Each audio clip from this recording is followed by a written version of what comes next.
الحمد للہ وحدہ لا شریک لہ والصلاة والسلام علی من لا نبی بعد اما بعد فاعوذ باللہ من الشیطان الرجیم بسم اللہ الرحمن الرحیم ربنا آتنا فی الدنیا حسنۃ وفی الآخرۃ حسنۃ وقنا عذاب النار اللہم صلی علی محمد وعلی آل محمد کما صلیت علی ابراہیم وعلی آل ابراہیم انک حمید مجید اللہم بارک علی محمد وعلی آل محمد کما بارکت علی ابراہیم وعلی آل ابراہیم انک حمید مجید۔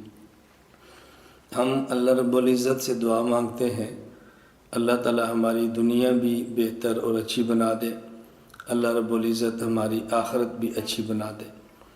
دنیا میں بہترین زندگی گزارنے کے کچھ اصول ہوتے ہیں اور بہترین آخرت حاصل کرنے کے لیے بہترین عبادت کرنی چاہیے۔ عبادت میں 3 باتوں کا خیال کرنا چاہیے۔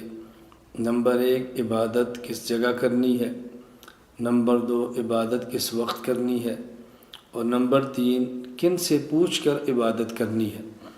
اس لیے کہ بسا اوقات وقت کے بدلنے سے عبادت کا اجر بدل جاتا ہے اور جگہ کے بدلنے سے عبادت کا اجر بدل جاتا ہے، تو کسی شریعت کے ماہر سے پوچھنا چاہیے کہ اس موقع پر کون سی عبادت کریں۔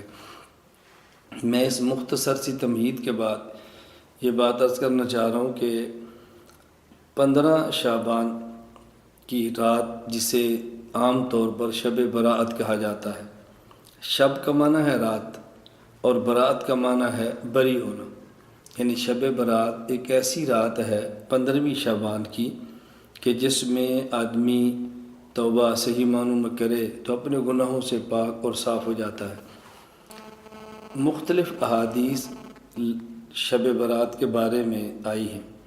حضور اکرم صلی اللہ علیہ وسلم کے سارے مبارک ارشادات کو جمع کریں، ساری روایات کو جمع کریں، احادیث کو جمع کریں تو اس میں 2 باتیں ہمیں سمجھ آتی ہیں۔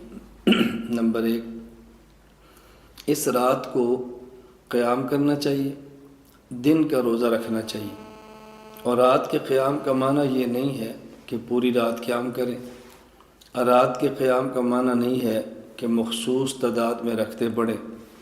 قیام رات کا معنی قیام اللیل کا یہ نہیں ہے کہ ہر رکعت میں مخصوص آیات، مخصوص صورتیں پڑھیں۔ اسی طرح رات کے قیام کا یہ مطلب نہیں ہے کہ رات کے قیام کو ضروری سمجھا جائے اور جو رات کا قیام نہ کرے اسے گناہ گار سمجھا جائے۔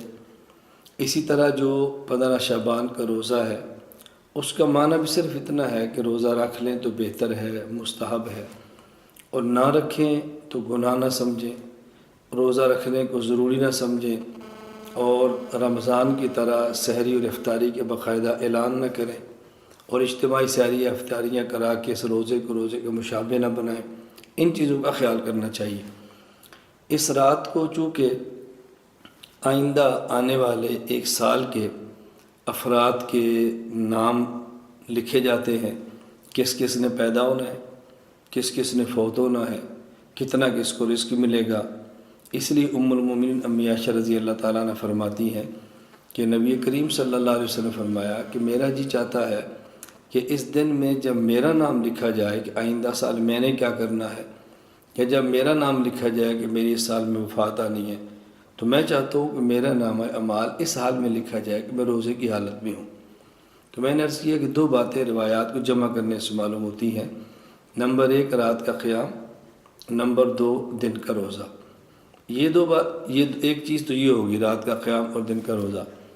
نمبر 2، روایات کو دیکھنے سے معلوم ہوتا ہے کہ اس رات اللہ رب العزت جہاں آسمان دنیا سے یہ اعلان فرماتے ہیں، کوئی ہے رزق مانگنے والا جس کو رزق دیا جائے، کوئی ہے مغفرت کو طلب کرنے والا جس کے گناہوں کو معاف کر دیا جائے، جہاں یہ اعلان ہوتے ہیں اس میں کوئی شک کی بات نہیں ہے، یہ اعلانات ہوتے ہیں اور ہم اس کو مانتے ہیں۔ ساتھ احادیث کو دیکھنے سے یہ بھی معلوم ہوتا ہے کہ بعض ایسے بدقسمت افراد ہیں کہ جن کی اس رات میں مغفرت نہیں ہوتی۔ روایات کو جمع کرنے سے اور شب برات کے متعلقہ ساری احادیث کو دیکھنے سے معلوم ہوتا ہے 8 قسم کے افراد ایسے ہیں کہ جن کی اس رات میں مغفرت نہیں ہوتی۔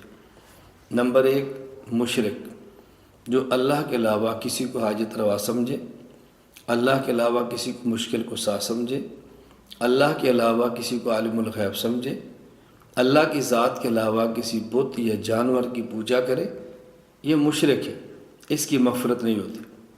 نمبر 2، مشاہد، ایسا وہ شخص کسی مسلمان بھائی کا دل میں بغض رکھے، اس بغض رکھنے والے شخص کی بھی مغفرت نہیں ہوتی۔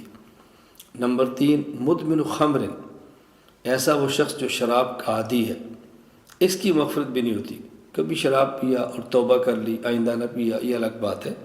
شراب کا عادی، اس کی مغفرت بھی نہیں ہوتی۔ بلکہ حدیث پاک میں کہ جو شخص دنیا میں شراب پیے پھر توبہ نہ کرے، اللہ اس کو جنت کی شراب سے محروم فرماتے ہیں۔ نمبر 4، مسبل ازار، وہ شخص جو شلوار ٹخنوں سے نیچے کرے، ایسا مرد، اس کی مغفرت بھی نہیں ہوتی۔ اور یہاں یہ واضح نشین فرمائیں، شلوار ہو تب، پائجامہ ہو تب، پینٹ ہو تب، تہمت ہو تب، لنگی ہو تب، کوئی بھی کپڑا جو بندہ پہنتا ہے اس کو ٹخنے سے نیچے کرنا مرد کے لیے حرام ہے۔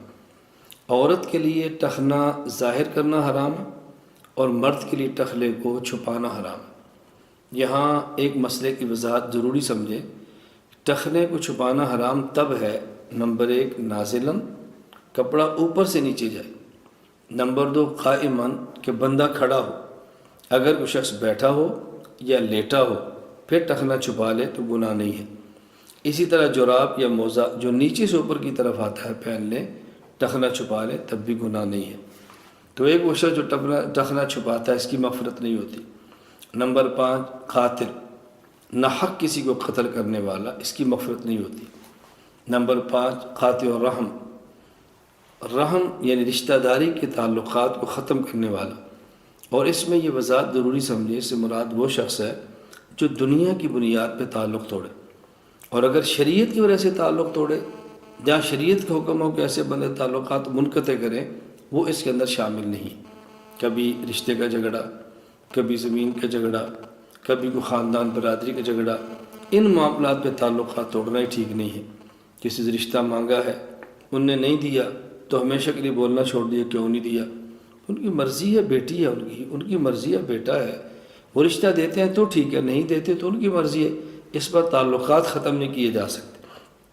اسی طرح عاق لوالدین، عاق، نافرمان، ماں کا نافرمان یا والد کا نافرمان یا دونوں کا نافرمان، اس رات اس شخص کی بھی اللہ مغفرت نہیں فرماتے۔ اسی طرح 8واں، وہ شخص جو زنا کرے۔ حدیث پاک میں زانیہ کے لفظ ہے، عورت، زنا کرنے والی۔ جو حکم زانیہ عورت کا ہے وہ حکم زانی مرد کا ہے۔ بطور خاص عورت کی بات اس لیے کی ہے کہ عورت کو شریعت نے حفاظت کے اتنے اسباب دیے ہیں کہ اس کو زنا کے قریب بھی نہیں جانا چاہیے۔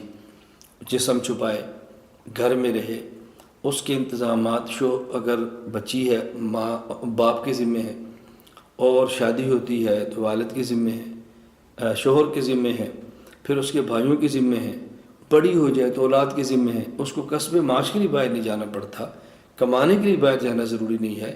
تو عورت کے لیے کچھ احوال ایسے ہیں کہ اس کے لیے حفاظتی انتظامات زیادہ ہیں، بطور خاص اس کا نام لیا۔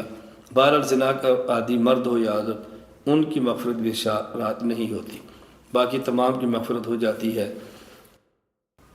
اس رات میں اور دن میں اللہ توفیق عطا فرمائے تو رات کا قیام کریں، حسب استطاعت نوافل پڑھیں، اور اللہ توفیق دے تو حسب استطاعت دن کا روزہ رکھیں۔